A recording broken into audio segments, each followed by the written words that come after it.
Good afternoon. I'm Naresh Lachmandas, and as you heard, I'm a fellow with Avasant as well. So just as a follow-up to this morning's discussion, we're very exciting. And by the way, I'm not sure if I can see Kevin here, but he did ask me to jump off the plane with him. I refused. I'm not about to do that. But it was quite interesting, the discussion as we go forward. And as we're looking at next-gen sourcing, what does it mean to our companies? How do we take this forward? So the panelists we have here are going to help us in that direction. I just want to take a few moments just to talk about, and this is what Akshay's team was having the discussion about, making sure the strategies are aligned with the corporate direction. You need their support to make this work. And one of my analogies that I use is execution without strategy is frustration, right? We all have a strategy. If we don't have a way to execute it, it's frustrating. On the flip side, if you start to execute without a strategy, that's exhaustion. So we need to find a better way to take this forward and think in terms of that. So I just wanted to, in the old school days, and I'm talking to myself, in my younger days, we did a lot of outsourcing. It was always focused on, I'm going to take this part of IT and outsource it there. It was very focused on IT. And in this next generation, as we look at the disruption that's occurring, we heard about Amazon and other companies that are out there pushing the agenda. How do we take this forward? We need to really think of outcome-based approaches. So I wanted to bring a concept in, kind of similar to what Anupam was talking about this morning. I'm calling it bring that golden triangle of people, process, and technology into 2019. And it's not just with a little twist. So think in terms of, we're talking digital transformation. We also think in terms of workforce transformation and from a process perspective as well. So that's the approach we'd like to take forward in this dialogue. So I'd like to maybe turn it over to the team here. Sorry, so Michele, from your perspective, maybe you can share some of your thoughts and where you guys are going. Sure. So I'm Michele Steele. I'm with OneAmerica Financial Partners in Indianapolis, Indiana, and our company focuses on retirement services along with life insurance. So for folks that were on the panels earlier, I could really relate to the challenges that you've been talking about. We've been on a multi-year journey, and I would say we're in phase 2 of that journey now, where we outsourced a lot of our infrastructure over the last several years. And now we're looking at ways to truly create partnerships with some of our outsourced partners in order to do that leap that Kevin talked about earlier. So we have some challenges in that. We have some opportunities in that, and we're really looking at those partners to provide thought leadership for us. Because the reason we're partnering with them is we don't have that thought leadership, that knowledge capital internal in our people right now. And we'll talk about the people side a little bit later. Okay. But right now we're looking at what do we do with cloud? How do we manage cyber? How do we enable our legacy platforms to really accelerate faster through the use of robotics and AI and all of that? We're kind of dipping our toes in right now. And as a follow-up, any business outcome-based contracting in the works from your perspective, rather than the traditional SLA and reducing cost set model? We're looking at some right now, more on the BPO front, to see where do we have opportunities to change some of our business models with some of our outsourced partners. So we're really just starting at the beginning of all of that to see what's going to work for us. And where we can take advantage of some of the great capabilities that they have that we don't have internally and that we don't necessarily want to invest in. Great. Thank you. Andrew, I'll let you introduce yourself. Okay, so Andrew Leask. I work in business transformation for Jaguar Land Rover. We make cars, for those people that don't know. And I'm really working on transforming processes within the engineering program side. And so the focus there is really on agility, because the automotive industry, as you may know, is undergoing some fairly significant challenges at the moment. Quite an interesting period of change on lots of fronts. And so 2 key things for us: we need to be able to get vehicles to market faster. So to go from the point where people start sketching to the point where that vehicle is in the dealership quicker, and we need to do that at far lower cost. So a lot of the work we've been doing is interesting. It crosses over a lot of the sourcing issues. So we've been looking at outsourcing processes because fundamentally they're fairly basic and they could be done anywhere in the world. What my team have been trying to do is actually almost put a break in that decision. So when somebody says, actually this process is so basic, we can offshore it to India, we actually turn around and say, well, if the process is that basic, then why do you have a person doing it at all? And so we've been doing a lot of work on overlaying our traditional legacy systems with new technologies, which means that in lots of cases we can actually get rid of those human processes. And we also have been taking the other route as well, where we did have a classic where there was a process which people were saying, well, what we'll do is first off we'll offshore it, and then we'll do that quickly, and then we'll go and we'll use RPA to try and bring it back, but dramatically speed it up. And when we came in with a fairly lean hat on and said, well, actually, what's the point of the process? Why are we doing this? What does the customer actually want out of it at the end? We found actually that you could, without even doing the offshoring or the RPA, align the data sources properly. You didn't need the process at all. So it's really important, as I think people said earlier, is don't jump to the technology as the solution. Actually take a step back first and say, what's the business need? What's the business need for this process we're trying to speed up? We're doing a lot of that through the process. That's a very interesting approach of layering this on top of your legacy system and driving that change, maybe fast-tracking some of that. So have you set any expectations with your partners? What are they doing to meet that? Any business-based outcomes as well? Yeah. So I guess from a sourcing perspective, the fun bit about this is a lot of this is currently transparent to our suppliers. So we're trying to do this in a way which disrupts the business as little as possible, because I think the business has probably got enough challenges on its hands at the moment. So a lot of the work we're doing is effectively trying to get us through the process of sourcing, or getting the documentation and systems to the supplier as quickly as possible and as accurately as possible. So the first phases we're doing really I was going to say the customers, but actually in this case the suppliers are the customers of the process.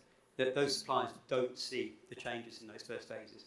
We're about to then go to the next stages where we're digitising the interaction of the suppliers back into the systems.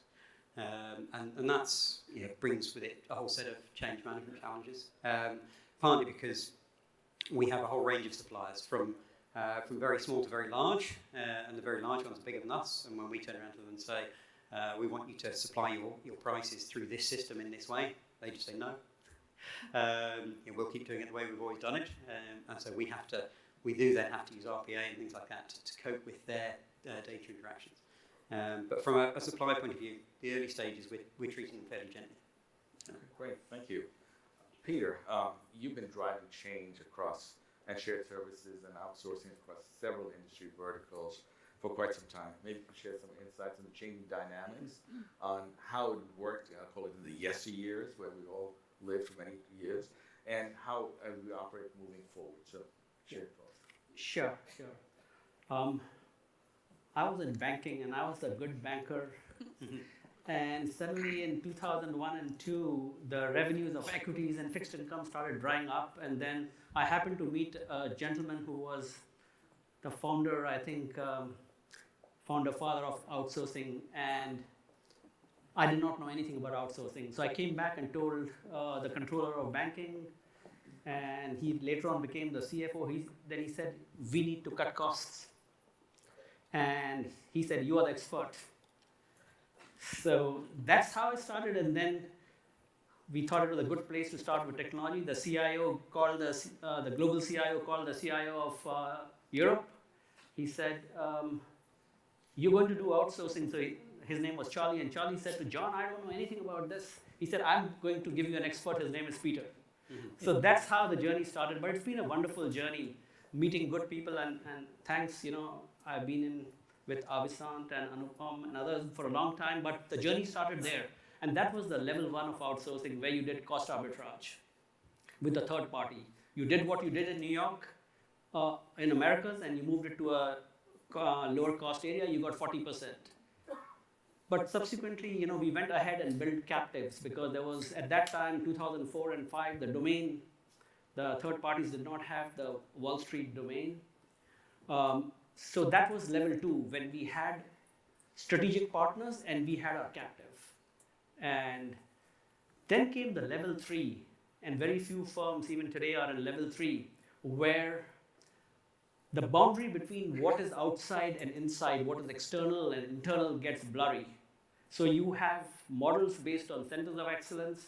Doesn't matter if it is with a service provider, or doesn't matter if it is internal, doesn't matter if it is dominantly local or in quarterback, somewhere in the near shore or in remote, but you wanted to be successful. And then came this beautiful thing called RPA and AI. So the firms went through level 1, level 2, and level 3, and then banks especially were the trailblazers, and they started using, the new BPO is RPA, the new ITO is data and digital, the new KPO is AI. So they were leapfrogging, and the firms where I am now, which are embarking in the journey, we can really leapfrog. So that's where I see it's not level 3, it is a beyond, it's the next gen offshoring and outsourcing, or you call it sourcing. That's where we use technology, and we used to go through labor arbitrage down to taking wastes out from labor arbitrage to managed service to AMS, which is outcome based, and then we went into lean. Today, we start with technology, we start with automation. If I can take invoice processing out, I will do it up front. So that's how the industry has changed. And we have very mature partners. Many of them are here, my colleagues, I see them. There is absolutely, if there is some work to be done, we just look at it where it can be done best. Doesn't matter internal, external, doesn't matter regional or nearshore or global, we want success.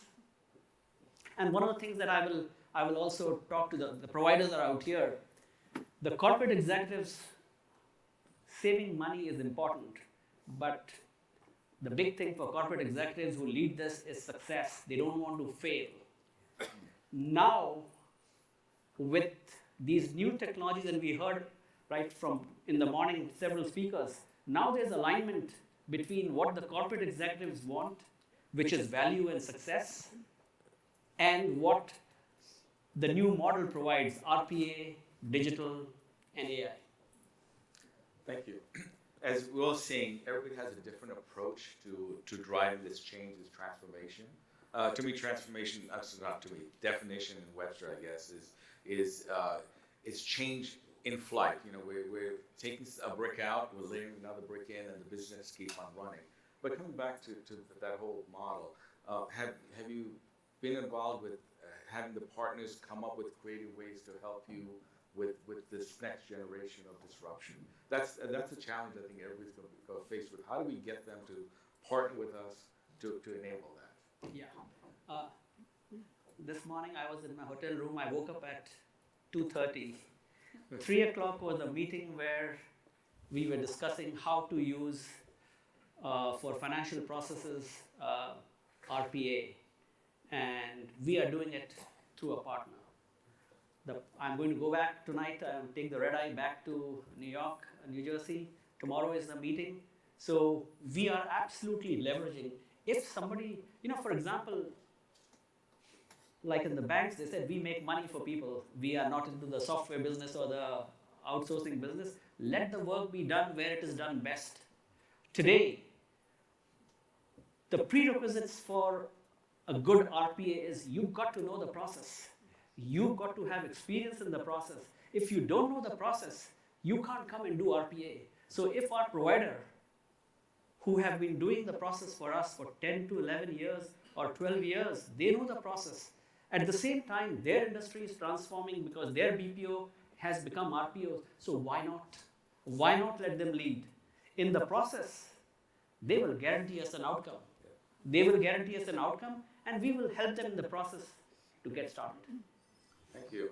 So on that line, as we talk about process, Michele, as we look back at the Golden Triangle, from a people standpoint, and I'm switching a little bit to more the people side for a minute, are you considering the implications of the workforce transformation? For example, we're going to this new ecosystem.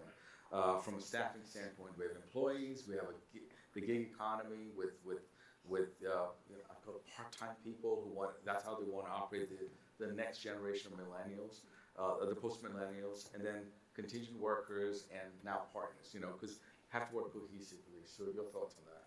Yeah, so for us, we have a pretty large challenge. We're actually a 140-year-old company, so I got whoever was earlier. I think people were saying we're a 130-year-old company, but when you have a 140-year-old company, there's a culture that is absolutely ingrained in the people and in everything that you do, and that's something that we are trying to change and move and shift, not just in IT, but as an organization, to get our people to think differently. Those processes, the way we did business got us here, but it's not going to catapult us forward. And the other challenge that we have is everybody within our organization has an experience outside of our company, right? You've got your Apple phone, your Samsung phone, you're ordering from Amazon, and that experience they have outside of our organization, when they come in to do work for us, that's what they expect internally as well. But our processes are fragmented. We do everything manually. I heard people talk about underwriting. We're dealing with the same type of issues. So we're trying to find ways to help people see that we have this burning platform for change and we need to start moving there. That using bots are not scary. Our whole outcome-based conversation around bots isn't about we're going to replace headcount. It's we're going to give hours back to the business. And in doing so, there are things that they are going to be able to do that are going to help accelerate those areas of their business. So we have a big challenge on our hands, and we're really partnering with our internal HR business partners who are even changing their model internally for how we go get talent in a different way. But not how do we get talent, how do we educate the talent we have internally to want to step up and do more, to want to step up and change and learn these different technologies. Because what we're finding as we're on our RPA journey is that our best bot builders are our business partners. It's not the IT folks. And it's because they know their day-to-day, they know those business processes better than we do, and they have a whole different lens on how do they approach the problem. So we're trying to marry these organizations together so that there really isn't a line between business and IT anymore. It's just one organization, and we're all working together to produce different outcomes. So, and then with our outsourcing partners, we're really challenging them to bring in the thought leadership, right? Because there are things that we want to give to them that we don't want to do. They're not core competencies for us. But for the things that are, how can we educate our talent to keep them internal to us versus going in and working at Salesforce down the road from us? We have a huge Salesforce, presence within Indianapolis. We have Infosys. We have other organizations that are challenging for our talent.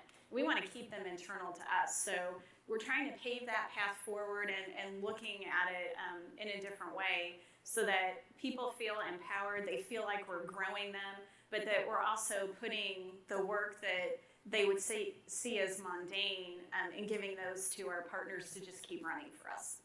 Great, thank you. Andrew, on that same note with the process perspective, how did you guys overcome some of the challenges and the changes and any issues from a workforce transformation as well? Yeah, absolutely. And I think I echo a lot of your problems there. So we've got, for a business that's been around as long as we have, which is not 140 years, we have a really interesting story in that pretty much over the last 10 years, we've tripled in size.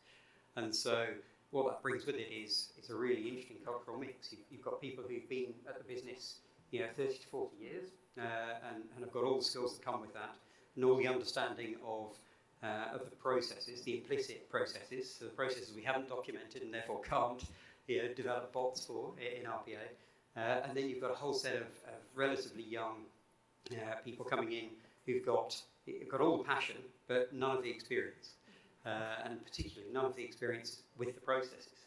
And so the real challenge there is trying to marry up improving these processes while there's not really a very clear view as to what they are. You've got a whole set of people who are really wedded to those processes, and that's, they feel that is part of their skill within the business. Yeah, they're there and they're more valuable than the new upstarts, because they're the ones who actually know how to get things through. And then you have, on the other hand, the new guys who look at the processes and you just think, well, this is archaic and bizarre. And as you say, it's about as far as you can possibly imagine from your iPhone ordering from Amazon experience. And so the interesting challenge we've had is trying to bring that whole constituency together to improve things. And what we have found, though, is making the argument on, we're giving you time back, and actually being really clear about what we're doing is not taking core engineering or core purchasing tasks away from people. We're actually just taking all that paperwork away from you.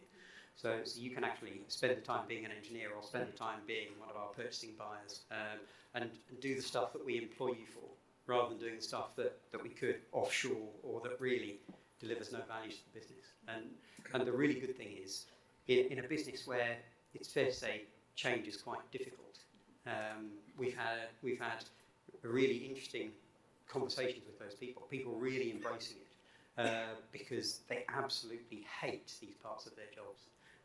And so taking those bits away from them, they're really happy with. That's great. So it's all the value-added process. Yeah, absolutely. Great. So Peter, turn to you a little bit. As we see this convergence of the business transformation, digital perspective, how do you measure success? What do you feel are the drivers of success in this new world of next-gen outsourcing? So every firm has, and I'm talking of big firms, they have a strategy. They want to be 30-30-40, like 30 in dominantly local, 30% headcount in nearshore, and 40% remote. Some people have 40-30-30, depends on how you count. But the success of an initiative is basically measured by the productivity. And how do you measure the productivity? You can, if you are doing X work with X number of people, say 10, and you doing 8, you got 20% productivity. At a firm level, basically the person who leads this, and if the CFO is the sponsor, they measure it by the money either you saved or you created. I'll give you an example. I went from banking to insurance. What did I know about insurance? And I remember the first day I joined on a Monday, and I was sent to an organization. The chief operating officer asked me, "Who are you and why are you here?" But downstream we got friendly, but there was a process. I'll just give you some numbers. A process which was done in insurance industry. You deal with states, and every state has a specific. So in 50 states, you got to do 50 versions of that process or application. It used to cost $2 million per state. With my knowledge, which I brought back, carried with banking, within some time, we got it down to 200,000. From 2 million to 200,000, there's the productivity you measure. And you multiply that 50 states, and all that money goes back. It goes back to doing good things in the business area. So that's how you measure the productivity. Wonderful. Michele, any other thoughts? I think for us, the shift that we're really trying to make is to have our partners realize we are one team. I think I heard that this morning. Our internal business partners, our external customers don't see a difference. We are all IT, and we're there to serve them. And so that's something that we're really working on as we move forward and we continue down the path of our transformation. And I think the other thing is we are looking for ways not just to internally train our people, but bring that early career talent in. We're insurance, we're not sexy. People look at us as we're a bank. And so we're trying to show them that we're being innovative, and it's cool, to work at OneAmerica. So we're really creating different partnerships with the local universities, not just Indiana, but looking to create some in Illinois, to really hit that innovation theme home and get those students to come to us because they don't have any barriers to how they think. You know, it's almost Thunderdome to them. And so that's what we want to bring in and infuse within our culture, but not just infuse internally, but get our people outside so that they can see the whole way people in this early career group thinks, right? And so when you see that, it becomes very energizing, and you don't feel that there are barriers to overcome and that it is okay to fail fast. So those are the things that we're trying to fail fast on, to get us to our next level. Great, thank you. And Yeah, well, I guess we're probably still struggling slightly with the fail fast thing. I think we still have a very big company challenge of, well, we've given you this money, so we expect you to have delivered this project. One of the interesting things about aligning everybody behind that, though, has actually been coming up with a single metric for the projects. So it's very hard when you're working across multiple siloed departments to say, well, what should we be working on here? What should we be fixing? And really what we've done there is try and come up with a single metric that everybody can get behind and understand. So if we're fixing this process, it has this impact on this metric. And for us, that's been time to market. So we put a price on time to market. If we save a day, if we get this vehicle to market a day faster, how much is that worth to the business? And then you can turn around and say, well, actually, this project we're doing, does that deliver any time to market? And if the answer is no, well, that's not what we're working on today. And that's been a big step forward for us, having that single language that we can all speak. so it seems like there's no simple solution. You have to dream and dare to dream, is that the term? And think out of the box to get you there. Well, from a panel standpoint, I want to thank you folks very much for your comments and your contributions. Do we have some time yet? Any questions from the audience? Yeah, one of the things I was hoping to hear is the outcome-based contracts and performance-based contracts. What are you guys seeing? Tell me more about that. That's one of the things I was really. So let me repeat the question. So I'm more interested in the outcome-based contracts and what's happening in that business outcome. So anybody want to take a shot at that? Yeah, and in labor arbitrage, you will get 40%, and outcome-based, contractually, you can ask for another 20%. Okay. All right. I guess that's it. Thank you very much. Thank you, folks. Thanks.